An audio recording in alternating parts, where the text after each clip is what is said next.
वरती 2-2.5 तास संपूर्ण जीवनावर आणि त्यांचं व्यक्तिमत्व सामावलं जाईल किंवा त्यांच्या व्यक्तिमत्वाची आपल्याला जाणीव होईल किंवा उमज घडेल असं चरित्र 2-2.5 तासात त्या चित्रपटात मांडता येऊ शकत नाही. सावरकरांवरती साधारण 3 ते 4 सिनेमे केले पाहिजेत. त्यांच्या प्रत्येक जर म्हणजे वय वाईज कालखंड, त्यांनी केलेल्या कार्यावाईज कालखंड किंवा त्यांचे कार्य अशा पद्धतीने चार चित्रपटांचं मटेरियल त्यांच्या आयुष्यामध्ये आहे असं मला वाटतं. आणि त्यामुळे जवळजवळ 4 ते 5 सीझन म्हणजे 45 ते 50 एपिसोड्स, प्रत्येक एपिसोड 1 तासाचा, अशा पद्धतीने ती मालिका चित्रित करण्याचा आमचा प्रयत्न आहे. त्यातला पहिला सीझन आमचा चित्रित करून झाला आणि ते काम करत असताना त्याच्याविषयी पुन्हा पुन्हा वाचत असताना, कारण एक दिग्दर्शक म्हणून कायम डोक्यात येतं की आपल्याला सावरकर म्हणून कोण प्रेझेंट करायचंय, आपल्याला सावरकर कसे दाखवायचे. सावरकर हे राष्ट्रप्रेमाने ओथंबलेले आणि येता जाता कधीही कुठल्याही समाजापुढे समूहापुढे कायम देशभक्तीपर भाषण करणारे अशा पद्धतीचे नेते दाखवायचे आहेत का? मग त्याला चित्रीकरणाची काय गरज आहे?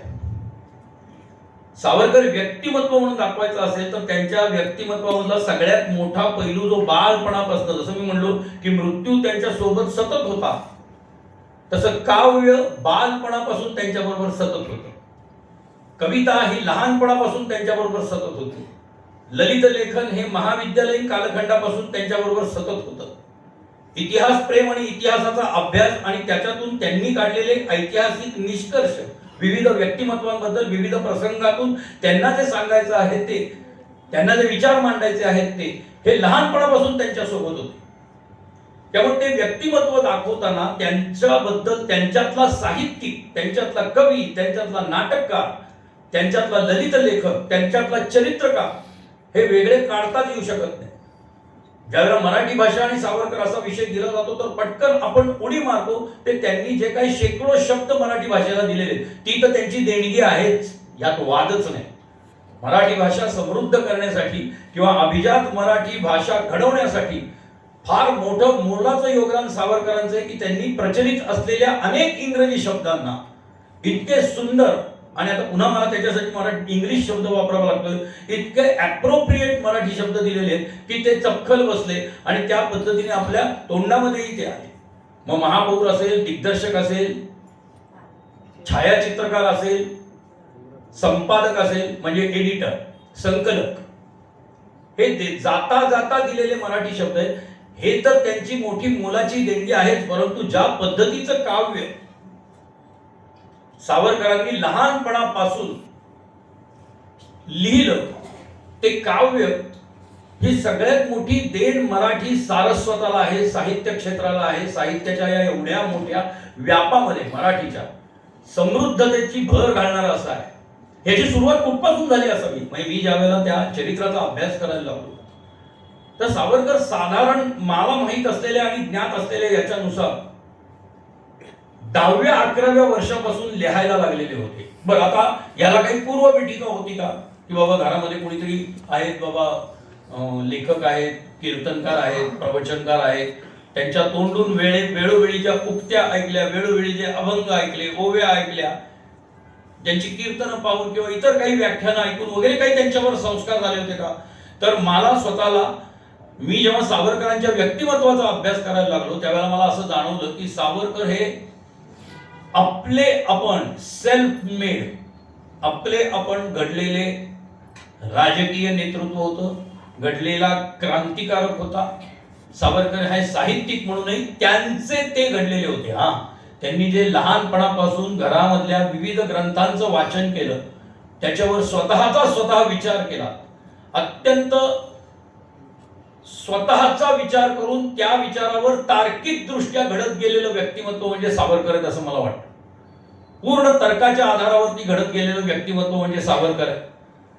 त्यांनी जे जे वाचन केलं त्याच्यात बरंचसं इतिहासाचं वाचन होतं, त्याच्यानंतर वेदांचं वाचन केलेलं होतं, उपनिषदांचं वाचन केलेलं होतं. कारण घरामध्ये ते ग्रंथ होते. ते वाचल्यानंतर शाळांमधनं ज्या वेळेला गेले, ज्या शाळा भगूरमधल्या असतील, भगूर नंतर नाशिकमधल्या शाळेमध्ये गेले, तिथल्या वाचनालयामधून ज्या पद्धतीची पुस्तकं त्यांनी वाचली ती पुस्तकांनी सावरकरांना घडवलं. त्या पुस्तकांच्या वाचनाने सावरकरांचे विचार घडले. म्हणजे अगदी केसरीतल्या वर्तमानपत्रातल्या येणाऱ्या बातम्यांनी, लोकमान्य टिळकांच्या अग्रलेखांनी सावरकरांना एक राजकीय नेता म्हणून, सामाजिक संदर्भ घेऊन काम करणारा एक कार्यकर्ता म्हणून, क्रांतिकारक म्हणून घडवलं. आणि हेच त्यांच्या साहित्य लेखनाच्या मुळाशी आहे असं मला वाटतं. त्यांनी ज्या ज्या ऐतिहासिक घटनांचा प्रत्यक्ष अनुभव घेतला, आज आपल्याला ऐकताना त्या गोष्टी वाटतात, त्यावेळेला त्यांच्यासाठी त्या बातम्या होत्या. त्यातली पहिली महत्वाची बातमी ज्यांनी सावरकरांवरती खूप आघात परिणाम केला, आघात हा खूप वेगळ्या अर्थी मी वापरतो आहे, सकारात्मक वापरतोय, तो म्हणजे 22 जून 1897, ज्या दिवशी पुण्यामध्ये दामोदर हरी चापेकरांनी रँडचा वध केला. आणि केसरीमधून ज्या वेळेला सावरकरांनी ही बातमी वाचली, लहान विनायकांनी असं आता आपण म्हणूया, लहान विनायक म्हणजे तरीही 1883 साली सावरकरांचा जन्म झाला, त्याच्यानंतर 1897 म्हणजे साधारण 14-15 वर्षाचे सावरकर होते. त्यावेळेला जेव्हा त्यांनी ही बातमी वाचली, त्या बातमीने त्याच्यावर खूप परिणाम केला.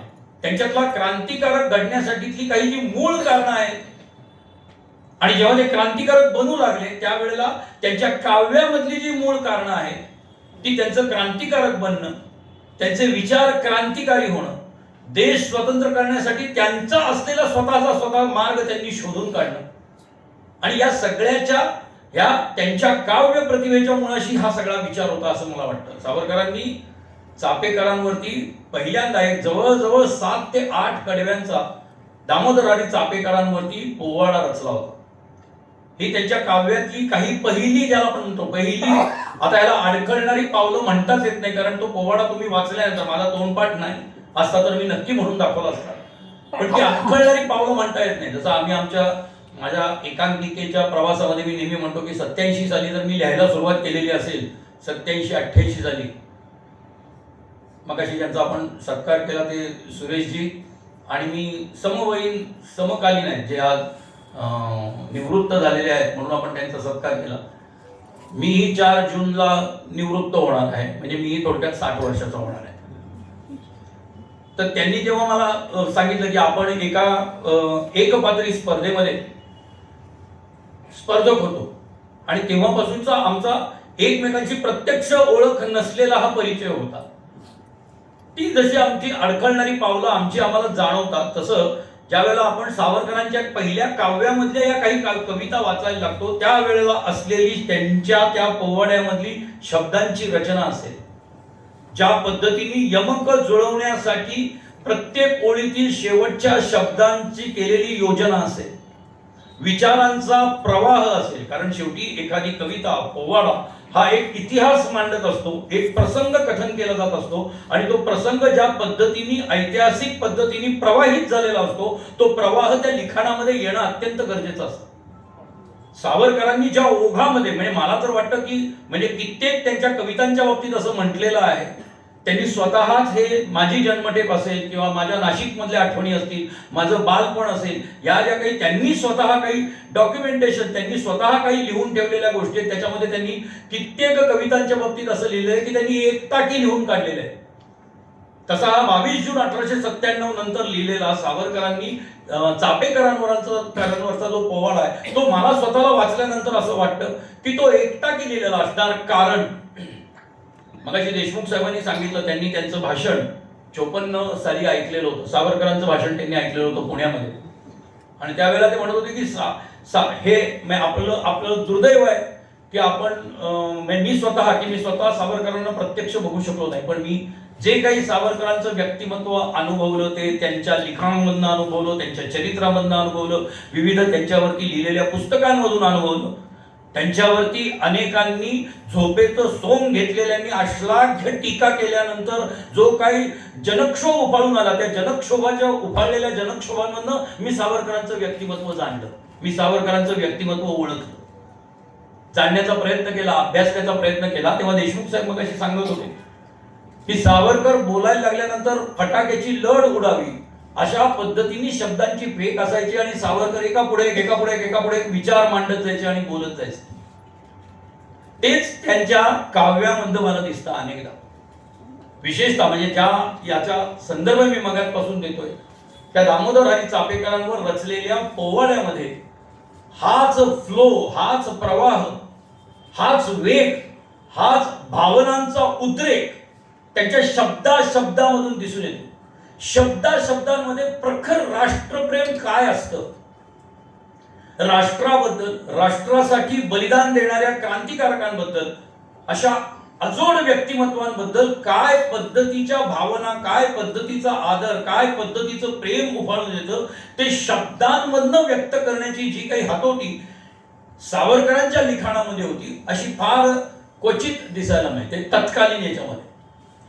सावरकरांनी नेहमीच त्यांचं लेखन स्वतःच्या व्यक्त करण्यासाठी वापरलं.